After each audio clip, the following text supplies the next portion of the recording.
Bonsoir et bienvenue dans les rendez-vous culturels de la ville de Safi. Je suis Abdessalam Boujedraoui. Nous continuons notre voyage à travers ce sacré 19e siècle et à travers cette philosophie des anglo-saxons qui est l'utilitarisme. La dernière fois, nous avons vu la biographie de ce personnage important anglais qui est Jeremy Bentham. Mais aujourd'hui, nous abordons de plein pied l'utilitarisme, puisque les idées de Jeremy Bentham sont fondatrices de l'utilitarisme. C'est réellement cet auteur-là qui est le père fondateur de l'utilitarisme, tel qu'on le connaît avec un livre qui est la référence, qui est la Bible, de tous les auteurs de l'utilitarisme. Ce livre s'appelle « Introduction aux principes de la morale et de la législation ». Il y a une idée que va émettre Bentham qui est la base, la clé de voûte de tout l'utilitarisme, c'est-à-dire que nous avons, tous les êtres humains sur Terre, nous avons tous intérêt à rechercher notre propre plaisir personnel. En même temps, nous avons intérêt à rejeter tout ce qui nous fait du mal. Toutes nos actions, toutes nos entreprises tendent tous vers cet unique intérêt, la quête du bonheur, la quête du plaisir. C'est une quête qui est strictement personnelle et égoïste. Il n'y a et n'existe pas aucune action désintéressée. Toutes nos actions sont mues, sont gérées, sont régies par la recherche de l'intérêt. Déjà, à ce stade, cette notion s'oppose à la morale dont on dit d'elle qu'elle est kantienne, qu'elle est chrétienne, mais c'est une morale qu'on trouve pratiquement dans toutes les civilisations. Alors que nous dit cette morale de Kant? On prend Emmanuel Kant parce que c'est le plus simple. Emmanuel Kant nous dit que pour qu'une action puisse être qualifiée de morale, elle doit être à tout prix désintéressée. Le désintéressement est la base de la morale classique. Or ici, on nous dit, Jeremy Bentham et puis les utilitaristes nous disent que non, l'action doit être à la recherche du plaisir personnel, elle n'est jamais désintéressée. Et Jeremy Bentham va nous proposer le calcul du plaisir. Il est basé sur 7 points. La durée du plaisir, plus un plaisir est, disons, à une grande durée, plus il est meilleur. Le fait qu'il soit partagé, etc. Les 7 points, vous les trouverez dans la description. Et on va faire la somme.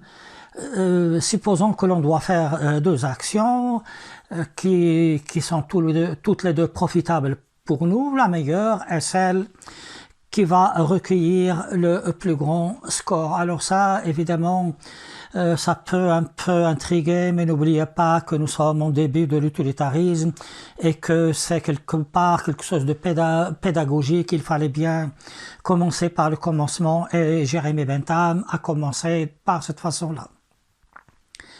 Alors, comment se fait-il que l'on puisse bâtir une morale aussi importante que l'utilitarisme en se basant uniquement sur notre intérêt, sur notre profit, sur la recherche de notre intérêt purement égoïste et personnel? Alors ça, il y a beaucoup de critiques, on va dire, mais écoutez, vous ne recherchez que le plaisir, vous oubliez ce que c'est que le bien, parce que la recherche d'un plaisir strictement personnel peut très bien entrer en contradiction avec le bien, puisqu'on peut très bien prendre plaisir à torturer des gens. Mais quelque chose d'autre dans les principes de Jérémie Bentham, puisqu'il va nous dire qu'aucune action n'est ni bonne ni mauvaise prise comme cela dans l'absolu, comme le dit du reste Emmanuel Kant, puisque une action telle que ne pas mentir est une bonne action, quelles que soient les circonstances. Alors Jérémie Bentham nous dit non. Une action est bonne si elle contribue au plaisir, à l'intérêt, au maximum, si elle procure donc le maximum de plaisir, le maximum de bonheur, le maximum d'intérêt au maximum de personnes. Une action est bonne si elle contribue à augmenter le bonheur universel.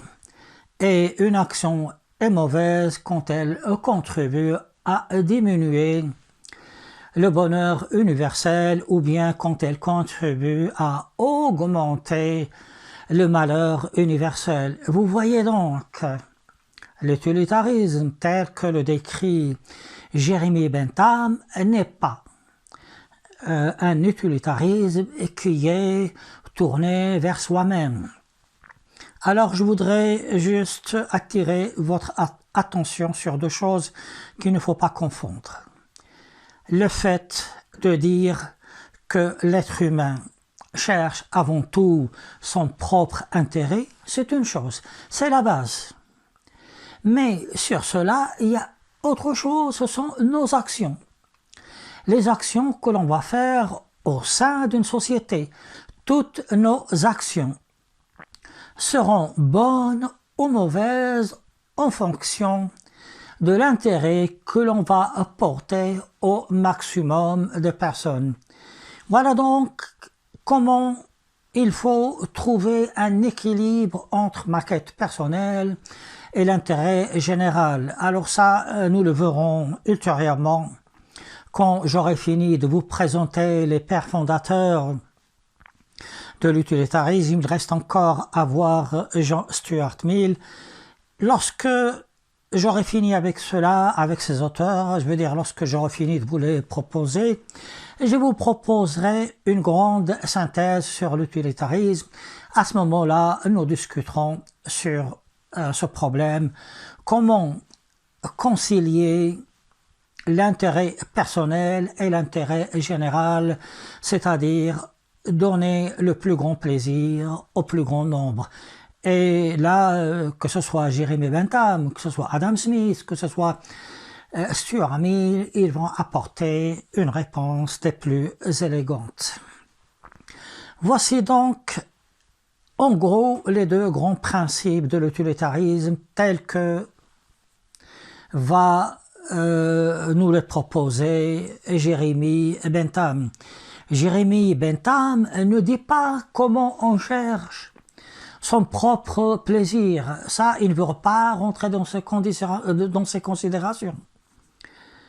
D'autre part, il nous dit que si les gens, chacun pris individuellement, dans une nation donnée, recherchent le bonheur et s'ils le trouvent, ou le plaisir, vous savez, je ne vais pas faire de différence pour le moment entre toutes ces notions de plaisir, de bonheur, etc. Ça, ce sera pour cette vidéo de synthèse. Donc Jérémie Bentham nous dit que finalement, lorsque dans une nation, le plus grand nombre trouve le plaisir qu'il veut, chacun a son propre plaisir, il en résultera un certain bonheur général. Ça, vous savez, on lui a fait beaucoup de reproches en disant, mais vous savez, le plaisir général, ce n'est pas la somme des plaisirs individuels. Ça n'a pas de sens, parce que de toutes les façons, chacun trouve son propre plaisir. On ne peut pas additionner comme ça, faire la somme de choses qui sont aussi disparates. Ce que voudrait juste nous dire Jérémie Bentham, c'est qu'il y a une différence entre les plaisirs individuels et ce que nous aurons au résultat. Peut-être qu'au résultat, nous aurons un pays avec, disons qu'avec tous ces gens-là, je suis désolé, là je reprends, Disons que si dans un pays, tous les gens trouvent leur plaisir à leur manière, peut-être que le résultat général ne sera pas le même plaisir, que ce sera peut-être un pays où il y a moins de dépression. Je veux dire, ce que je voudrais vous faire comprendre, que ce n'est pas une simple addition comme le reproche beaucoup de personnes à Jérémie Bentham. C'est quelque chose de beaucoup plus complexe. Le résultat du bonheur général, c'est autre chose. Ça n'a rien à voir avec ce petit bonheur de chacun. Disons que les petits bonheurs de chacun vont créer une autre manière de bonheur, mais un bonheur au niveau de la nation. Je pense que là, c'est assez clair. Et Jérémie Bentham ne parle pas de la qualité du bonheur. Et il dit une chose, c'est une phrase qui va faire couler beaucoup d'encre et beaucoup de rancœur, hein, ça, de la part des gens intelligents. Que dit dans cette fameuse phrase Bentham? Il dit ceci, il dit tout simplement que tout préjugé mis à part, il prend la peine de prononcer cette phrase. Le plaisir d'une personne qui joue à un jeu d'épingle, c'est un jeu de société, ça n'a pas d'importance. Mais disons que c'est un jeu très répandu, un jeu grossier. Je reprends la phrase, Bentham nous dit que, préjugés mis à part, le plaisir que l'on a lorsqu'on pratique, lorsqu'on joue à ce jeu d'épingle est le même que le plaisir lorsqu'on écoute de la grande poésie. Alors là, vous savez, tous les philosophes, tous les intellectuels sont tombés à bras raccourcis sur Jérémie Bentham, à commencer par son disciple Stuart Mill. John Stuart Mill. Mais vous savez, c'est très profond ce que dit Jérémie Bentham. Et je voudrais vous donner un exemple qui est assez malheureux. Vous savez, au Canada, c'est mon exemple. Hein. Il ne faudrait pas le prendre comme ça à la lettre. C'est à vous de trouver vos propres exemples. Au Canada, il s'est passé quelque chose de terrible il y a quelques décennies, ce qu'on appelle des enfants autochtones, c'est-à-dire les enfants des vrais habitants du Canada, ont été enrôlés dans des institutions catholiques et puis ils ont été massacrés, tués. On a trouvé leurs cadavres. Probablement, ceux qui ont fait ça ont pensé que les plaisirs de ces enfants autochtones n'étaient pas aussi raffinés, aussi sophistiqués que les plaisirs de ces prêtres catholiques lorsqu'ils écoutaient de la poésie ou lorsqu'ils lisaient la Bible. Vous voyez, lorsqu'on commence à parler de qualité des plaisirs, où cela peut mener, je peux encore continuer.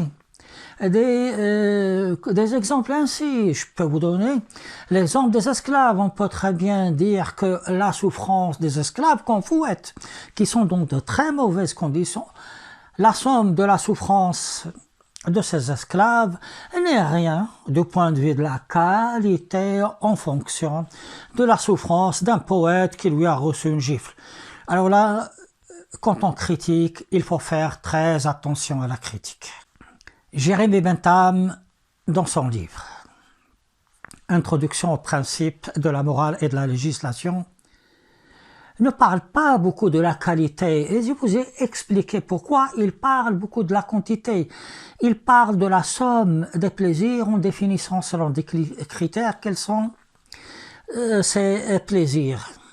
Et Jérémie Bentham va au-delà de ces considérations puisque il est pour l'émancipation de la femme. Pourquoi? Parce que la somme des souffrances de la femme dans sa condition est quand même plus forte que les quelques joies qu'elle peut avoir. Dans ces conditions, il y a une urgence, il y a une utilité. Vous voyez comment l'utilitarisme arrive à régler des problèmes. Il y a donc l'utilité pour notre société, pour que la femme puisse accéder à des droits, puisse accéder à des fonctions, et que la femme puisse s'émanciper. Et le même raisonnement, Jérémie Bentham va le faire concernant les esclaves, concernant les animaux. Et les utilitaristes dépassent par ce genre de considération le cadre de l'humain pour parler de la souffrance des animaux. Ça, ce sera le sujet de la vidéo de synthèse sur l'utilitarisme. Alors notre brave Jérémie Bentham va passer à l'action. Il va proposer une école et il va proposer auparavant un modèle de prison, c'est-à-dire un modèle carcéral.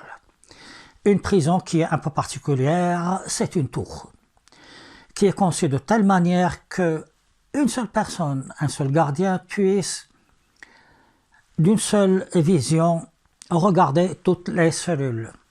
Ça s'appelle le panoptique, pan, partout, je vois tout, et optique, c'est tout ce qui est en rapport avec la vision. Les cellules sont disposées l'une à côté de l'autre, et la tour permet d'avoir une vue globale. Alors il rentre dans nous sommes là dans l'optique, là je ne fais pas de jeu de mots hein, avec panoptique. Nous sommes donc dans le cadre de l'utilitarisme, puisque avec peu de choses, il faut faire de grandes choses. Cela fait partie de même également de l'utilitarisme. Mais vous savez, Jérémie Bentham ne se contente pas de nous proposer juste une prison, juste un système carcéral. N'oubliez pas que je vous ai dit dans la vidéo concernant sa biographie qu'il a été très influencé par Helvétius. Alors que dit Helvétius? Il parle d'un déterminisme par la condition, c'est-à-dire que l'enfant, quand il naît, il est neutre, c'est une page qui est vierge, et c'est la vie qui va le former, c'est-à-dire la famille où il va naître. S'il naît dans une famille riche et bien éduquée, il sera bien éduqué, il aura meilleur destin qu'un enfant qui va naître dans une famille pauvre et mal éduquée. Là, bien évidemment, je prends des extrêmes, mais c'est uniquement pour vous faire comprendre l'idée d'Helvétius et Helvétius de continuer de nous dire que finalement, par la suite, ça va être l'école où il va étudier, les amis. Tout cela va influencer sur lui et faire de lui un homme bien, un homme mauvais ou des choses intermédiaires.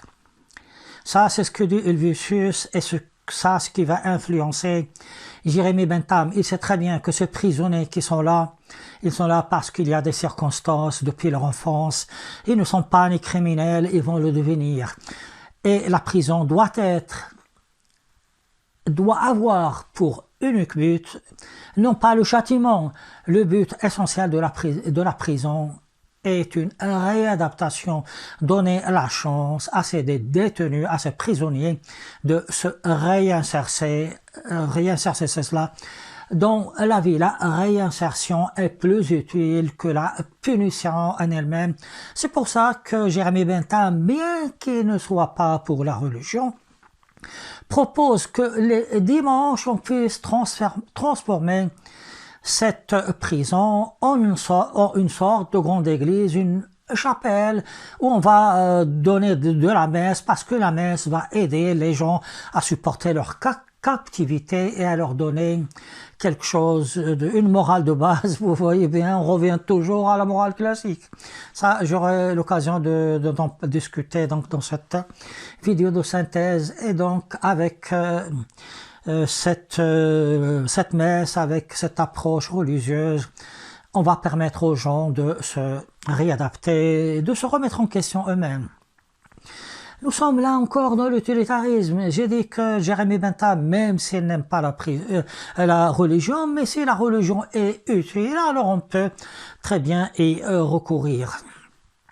Voyez-vous, donc, cela s'oppose. La prison dans son rôle s'oppose à ce qui se fait dans le reste de l'Europe. Dans le reste de l'Europe, on dit que chacun est libre, chacun a un libre arbitre, on ne tient pas tellement compte de ses circonstances, et on va le punir, il aura le juste châtiment. La prison est dans l'objectif d'un châtiment, tandis que la prison, selon Jérémie Bentham, est dans le cadre d'une réinsertion.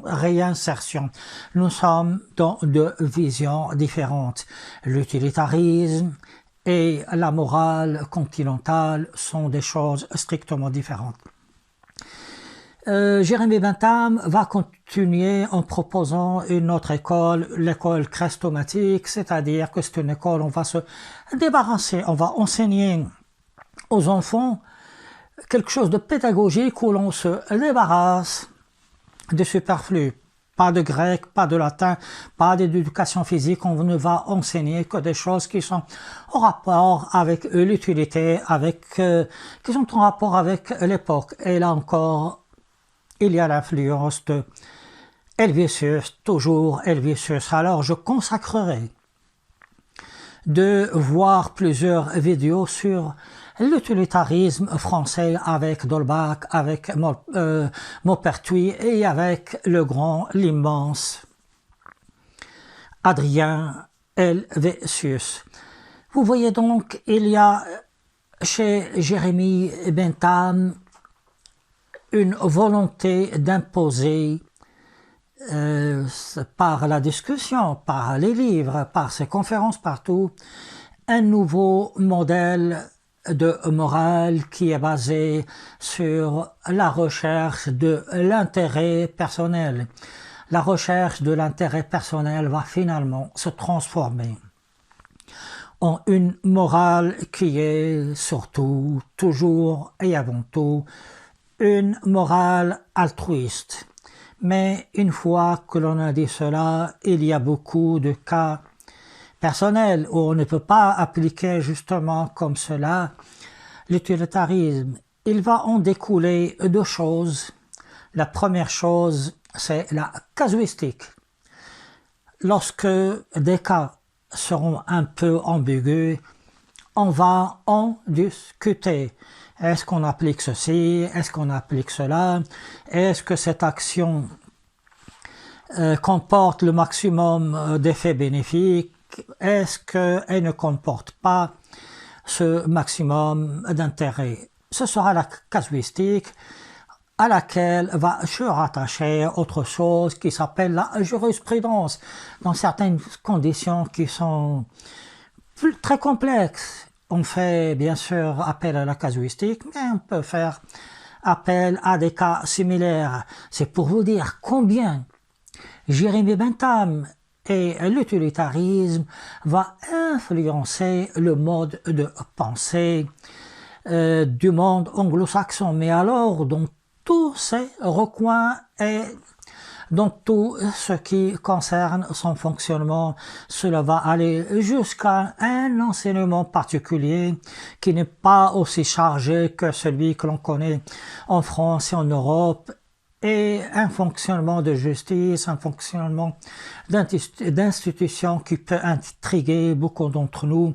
lorsqu'ils regardent des films, des feuilletons ou bien lorsqu'ils suivent l'actualité. Je sais qu'une vidéo n'est jamais parfaite et mon but n'est pas de vous proposer des vidéos parfaites. Du reste, je ne prépare aucune vidéo.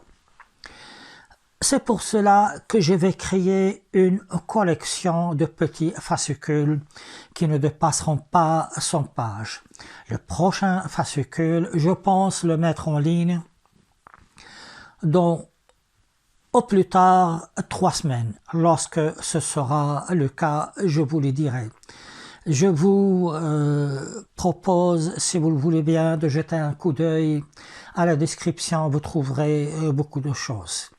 D'ici là, je vous souhaite de passer une bonne soirée et de recommencer, si vous avez un peu baissé la garde, à prendre vos précautions contre le Covid. Vous savez, la Covid, pardon, vous savez, elle est toujours là, ce virus est toujours là.